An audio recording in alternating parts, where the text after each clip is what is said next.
Hi Aries, this is Jav. Welcome pa sa ating channel. By the way, Aries, this is your timeless reading. Gamitin ang reading na ito bilang gabayan lamang kung naka-resonate kayo, comment down.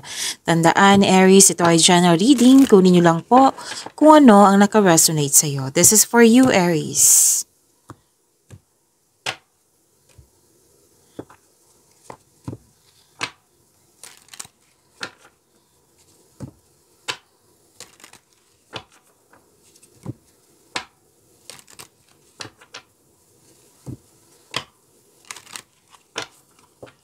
Para po ito sa iyo, Aries.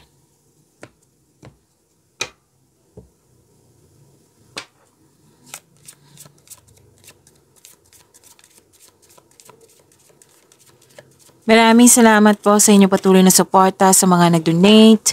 Sa mga hindi nag-skip ng ads, maraming salamat po. Sa mga hindi pa nag-subscribe, subscribe na po kayo at click bell notification para malaman nyo na may bago tayong video. Para sa mga gustong magpa-reading po, comment po kayo ng personal reading. Again, comment kayo ng personal reading and check my reply sa comment section.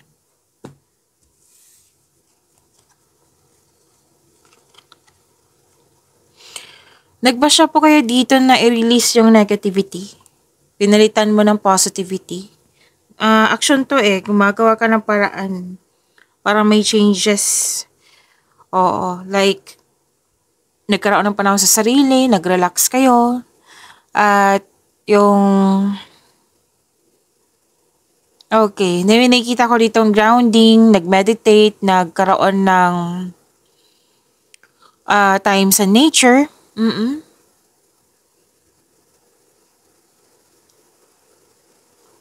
Nakikita ko dito na may very supportive na grupo ng tao, and I believe this is your family na very supportive sa inyo, Aries. Nagkaroon ng personal development and spiritual growth kasi sinuko mo na Sinuko mo na kay God yung worries mo. Opo. At kasi nakikita ko dito nabibigatan ka, nahihirapan ka pwede sa isang tao, sa isang bagay, or sa isang sitwasyon. Or yun nga, nabibigatan. So, gumawa ka ng action dito para ma-release ito.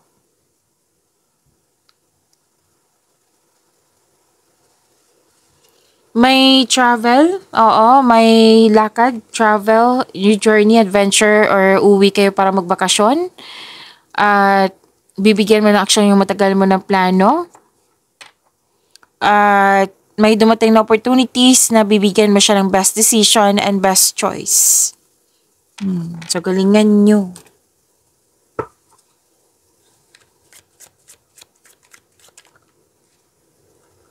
This is about your energy, Aries.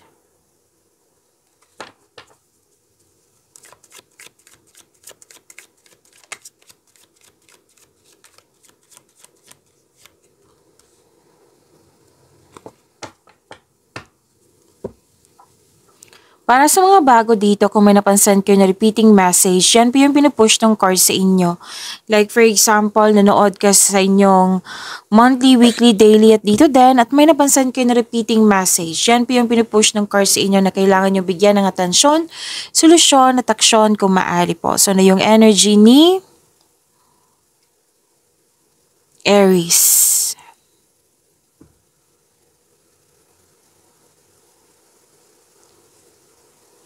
Emotional stability, empathy. May nahon kayo, matured, mapagmalasakit, maaari din emotional. Nagsaset ka ng boundaries or guarded ka while being mindful of those around you. Nagsaset ka ng boundaries pero concerned ka pa rin sa kanila. At sabi din dito na iparamdam mo sa kanya na may malasakit ka, supportive ka sa inyong connection. May advice ang card nyo niyan. At sinabi din dito na magaling ka na leader, magaling ka, always tong lumalabas sa inyo. Magaling kayo na leader, magaling kayo sa mga ginagawa nyo dyan, or para din na may leadership role na binigay sa iyo, Aries. At stable ka na sa napili mong career, financial stability.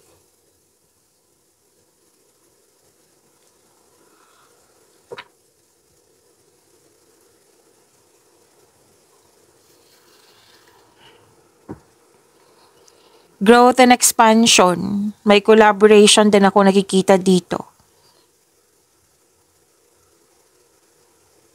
Makikita mo na ang mga bunga na iyong pagsisikap, ngunit maging mapagmasid.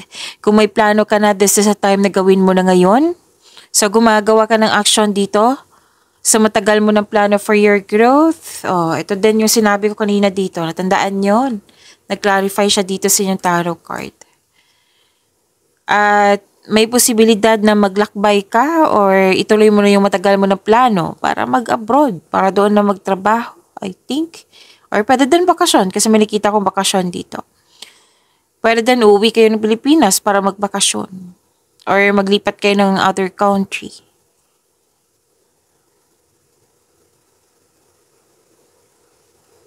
Yes, may nakita talaga akong bakasyon dito.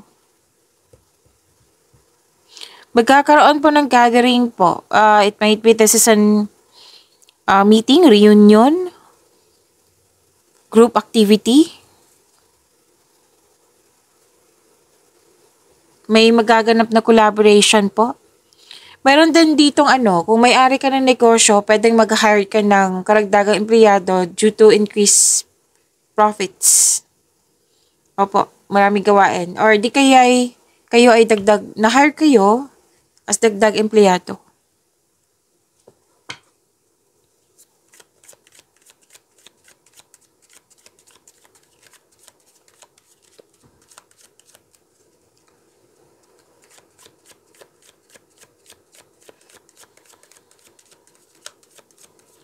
Career and money mo. Career and money ni Aries.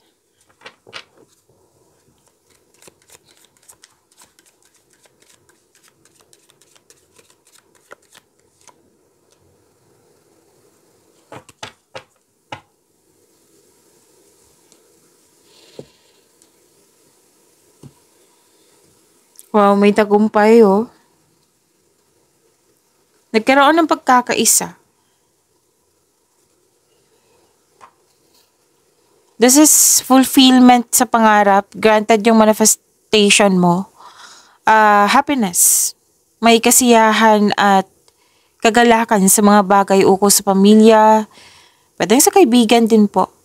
And this card focuses on achievement of a level of love and success na nagbibigay sa iyo ng katahimikan, satisfaction at pasasalamat.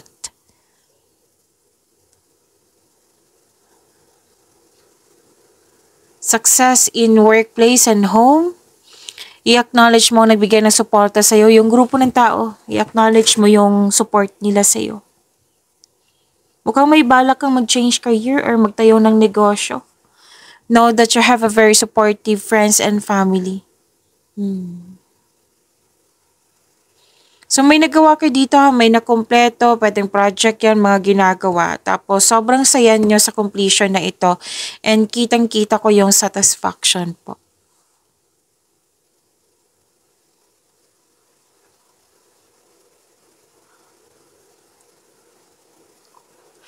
Dalawang card na po mismo ang nagsabi dito na success. Oo, may success. And this is, dahil sa success na ito, this is new doors opening. May opportunity po. Pero advice po, Aries, itong opportunity na ito, huwag niyong baliwalain. Kasi nakikita ko dito, pwedeng mamaya na, pwedeng hesitation. Opo. Or pwedeng may doubt, fear. Yan yung nakikita ko eh. Huwag niyo dong baliwalain. Huwag niyo dong ipagpaliban, postpone yan. Ipagpaliban, postpone pa. Again, yun po. Huwag niyong ipagpaliban. Huwag niyong i-ignore. Kasi sinabi ng card dito na etong opportunity na ito, makapagbigay siya sa iyo ng kaunlaran. But ipakita mo sa kanila kung offered position to. Like for example, offered position. Ipakita mo sa kanila na available ka at interested ka. Pero then may offer na negosyo dito. And by the way, this is a sign, this is a go signal na i-go mo yung gusto mong gawin. Like for example, yung to own a business.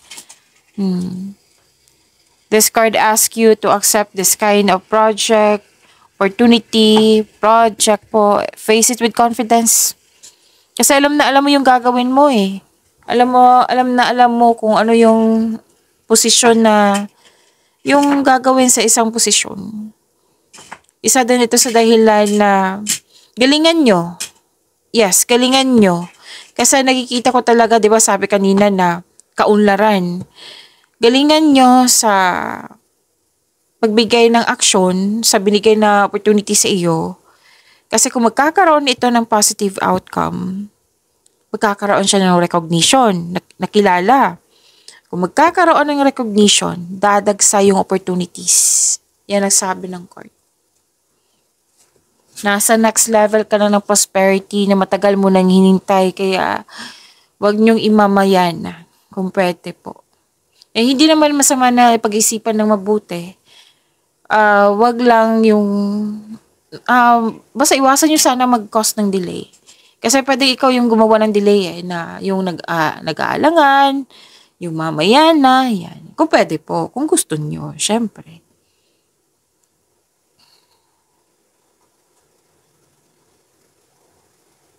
Andito din yung pumipili ka. Opo.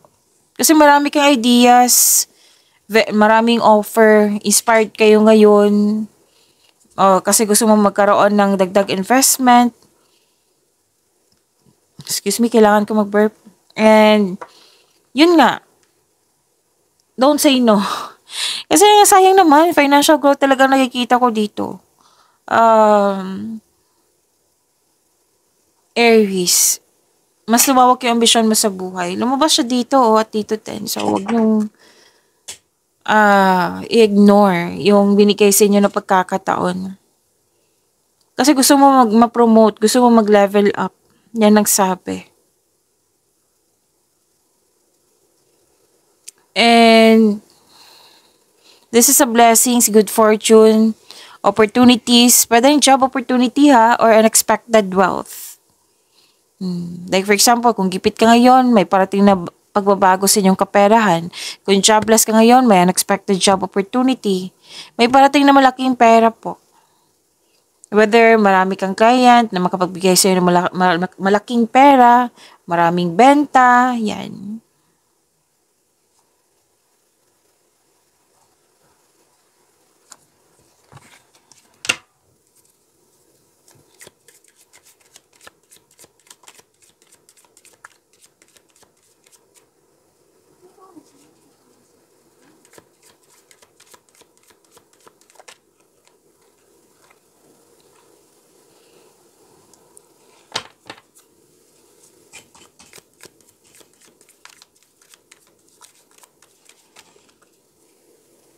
Okay, so dalawa ito kunin ko na. Gusto niyang iparating sa iyong mensahe.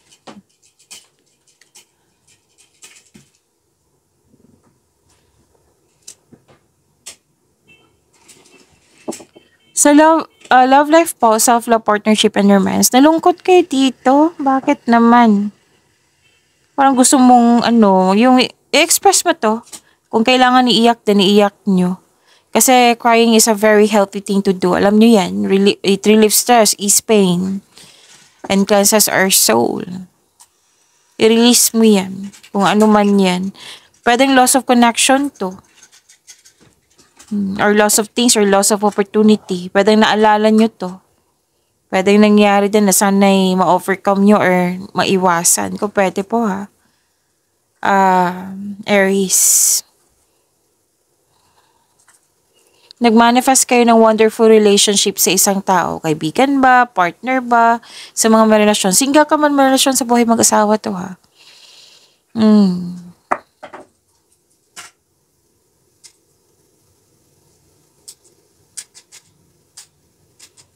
May realization. May pagtanggap sa mga nangyari. And kung conflict to sa isang tao, accept your mistakes as well sa person na ito. So you can successfully let the past go. Oh, by the way, maaaring magpakita yung taong nagkaroon ka ng loss of connection para humingi ng tawad at mag-put ng closure. So, ang advice ng card dito, seek forgiveness in order to move forward. Pag-imanin niyo po yung blessings na binigay sa inyo, Aries. See you tomorrow. Maraming salamat.